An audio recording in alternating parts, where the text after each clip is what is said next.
Hey guys, এখন বাজে সকাল প্রায় 6টা আর আমি চলে এসেছি পুরী বিচের ধারে। তো এখানে শুনেছি বিচের ধারে সকালবেলা প্রচুর মাছের বাজার বসে। তো সমুদ্রের মাছ এখানে তোলা হয় ও বিক্রি করা হয়। সো হোটেল থেকে খুব তাড়াতাড়ি ঘুম থেকে উঠেই চলে এলাম। আসার পরে যা দেখলাম, তো দেখুন কি দেখলাম।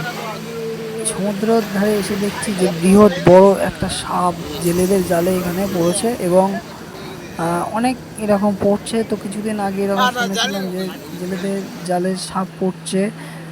তো এখন ফাইনালি এখানে এসে দেখলাম যে প্রচুর সাপ পড়ছে এবং এই সাপ নিয়ে এরা হচ্ছে এখানকার স্থানীয় লোকজন। এরা এই সাপ নিয়ে আবার জলের সাপটিকে না মেরে জলেই ছেড়ে দিচ্ছেন। তো এই সাপটা সম্ভবত বালিবোড়া সাপ এবং সাপটির সাইজে ছিল বেশ অনেকটাই বড়। তো পুরীর বিচে যারা আসছেন অবশ্যই জলে একটু সাবধানে নামবেন। আর এরা সাপুড়ে নয়, এরা হচ্ছে এখানকার স্থানীয় লোকজন। তবু দেখুন কেমন দক্ষতার সাথে সাপটিকে নিয়ে জলে আবার আস্তে আস্তে ছেড়ে দিচ্ছে না মেরে। তো এরকম ভিডিও আপনাদের কেমন লাগে অবশ্যই জানাবেন। আর এরকম ভিডিও আরও দেখতে চাইলে কমেন্ট বক্সে জানাবেন।